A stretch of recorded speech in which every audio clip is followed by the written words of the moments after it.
राधे कृष्णा। वट सावित्री का व्रत आने वाला है। आप सभी को वट सावित्री व्रत की बहुत बहुत शुभकामनाएं। वट सावित्री के व्रत में कौन कौन सी पूजा सामग्री की जरूरत पड़ने वाली है, क्या क्या तैयारी हमें पूजा से पहले कर लेनी है, हर सामग्री का महत्व क्या है पूजा में, संपूर्ण जानकारी मैं आपको इस वीडियो में दूंगी। वीडियो के साथ बने रहिएगा। स्वागत है, मैं भाविनी मिश्रा। आप सभी के सुखी, स्वस्थ और मंगलमय और अखंड सौभाग्य की कामना करती हूँ। वट सावित्री का व्रत ज्येष्ठ मास की अमावस्या तिथि को रखा जाता है।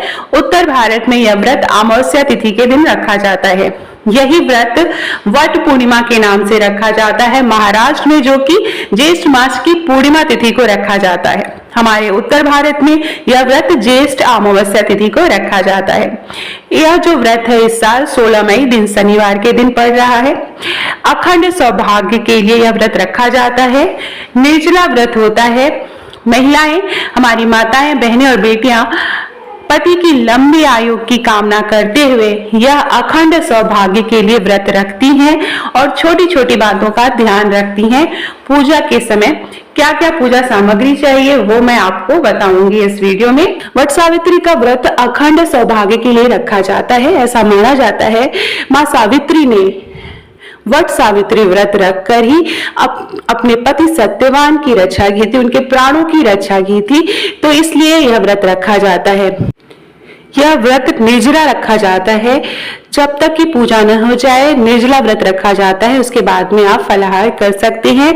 इसकी जो पूजा होती है वह दोपहर में होती है। तो पूजा का शुभ मुहूर्त मैं बता दूं, सुबह के 11:46 से लेके 12:40 के बीच में आप पूजा कर सकते हैं। अब मैं आपको बता दूं, अमावस्या तिथि का जो प्रारंभ है वह 16 मई की सुबह 5:11 पर होगा और इसका जो समापन है वह 17 मई की रात 1:30 पर होगा।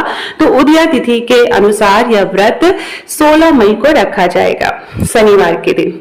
अब मैं आपको पूजा सामग्री बता दूं तो ये देखिए, ये बरगद का पेड़ है, वट वृक्ष है कि डाली है, और इसमें देखिए ध्यान रखिएगा कि इसमें जो है कलियां लगी होनी चाहिए। इस तरह से अगर आप घर में पूजा कर रहे हैं, अगर आसपास कोई वट वृक्ष है तो आप वहीं जाके पूजा करिए। और कोई वट वृक्ष बहुत पुराना है, कोई बरगद का पेड़ बहुत पुराना है, तो आप उसकी पूजा अगर करते हैं तो आपको और अखंड सौभाग्य की प्राप्ति होती है। तो अगर आप घर के बाहर नहीं जा पा रहे हैं तो किसी भी पूजा, जहां पर पूजा या फूल माला मिलती है वहां पर इस तरह की डाली मिल जाएगी, इसे एक गमले में आपको लगा लेना है। इस तरह से वट बनाए जाते हैं, बरगद के वट बनाए जाते हैं गोल गोल। ये आटे, मोयम और चीनी मिलाकर इस तरह से गोले बनाए जाते हैं और इनकी जो संख्या होती है वह 12 और 12 24 होती है। उसके बाद आप 24 के अलावा एक्स्ट्रा आप बना सकते हैं। इसकी जगह बहुत से लोग मीठे पुए बनाते हैं। इसके बाद हमें चाहिए, ये देखिए पूड़ियां भी 12-12 की संख्या में 24 पूड़ियां चाहिए और साथ में मैंने भोग लगाने के लिए कुछ ठेकुए बना लिए हैं, मीठे ठेकुए बना लिए हैं। तो जो भी आप प्रसाद में चढ़ाना चाहे वो बना सकते हैं, लेकिन ये जो वट वाले गोले हैं ये बहुत जरूरी होती हैं, बरगद के गोले, जिसको बरगद के गोले बोलते हैं। अब हमको चाहिए चावल, तो इस तरह से चावल में थोड़ा सा हम हल्दी मिला लेंगे अक्षत में।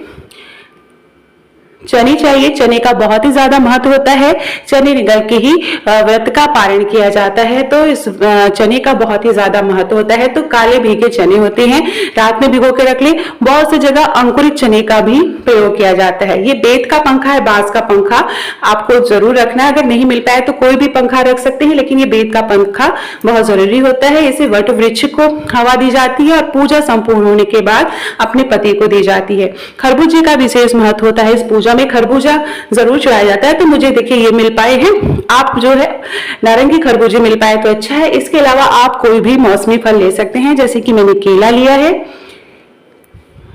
इसके बाद हमें तो इस तरह से पूजन सामग्री हमें रखनी है। ये चावल का आटा है एप्पल बनाने के लिए। आप चाहें तो गेहूं के आटे से भी एप्पल बना सकते हैं। तो एप्पल बनाने के बाद वहीं पर आप वट वृक्ष को स्थापित करेंगे।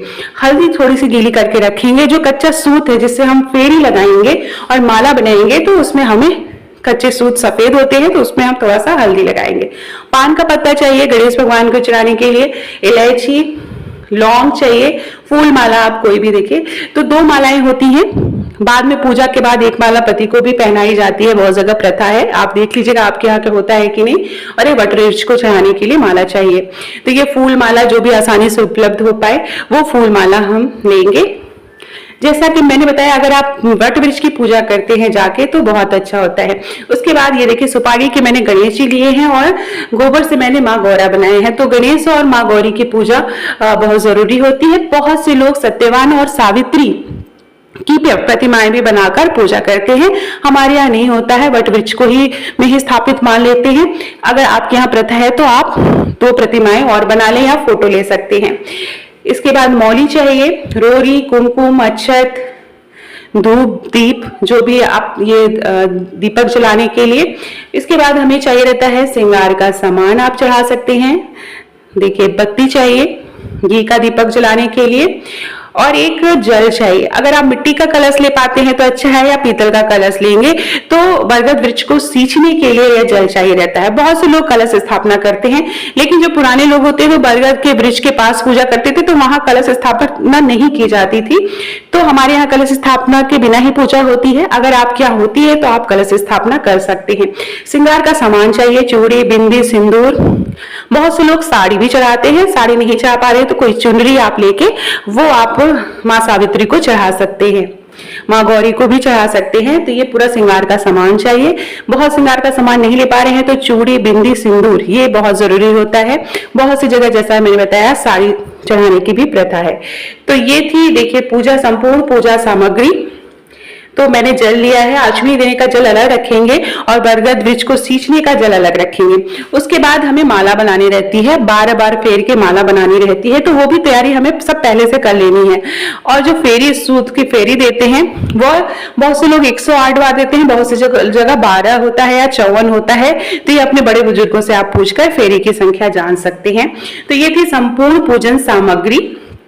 इसमें से कोई भी पूजन सामग्री आपको नहीं मिल पा रही है, कोशिश करें कि आप 1-2 दिन पहले ही इसे सारी सामग्री जुटा लें और पूरे सुबह ही बना के रख लें, ताकि पूजा के समय आसानी रहे। अब ये देखिए मैं अगले वीडियो में आपको बताऊंगी कि पूजा कैसे करनी है, पूजा की संपूर्ण विधि मैं आपको बताऊंगी। तो इस तरह से हमको अगर आप घर में पूजा कर रहे हैं तो इस तरह से गमले में हमें जो डाली है बरगद की, वट वृक्ष की, वो लगा लेनी है। अगर आपको मेरा वीडियो पसंद आ रहा है तो प्लीज आप मेरे चैनल को सब्सक्राइब कर लीजिएगा और कमेंट बॉक्स में जय मां सावित्री अवश्य लिखिएगा और अखंड सौभाग्य की कामना करिएगा। और अगले वीडियो में मैं बताऊंगी कि वट सावित्री व्रत की पूजा अगर हम घर पर कर रहे हैं तो कैसे करेंगे, और यही विधि आप जब बरगद के वृक्ष के पास जाएंगे, वट वृक्ष के पास जाएंगे, तो इसी तरह से हमें पूजा करनी है। तो आप सभी को एक बार फिर से बहुत बहुत शुभकामनाएं वट सावित्री व्रत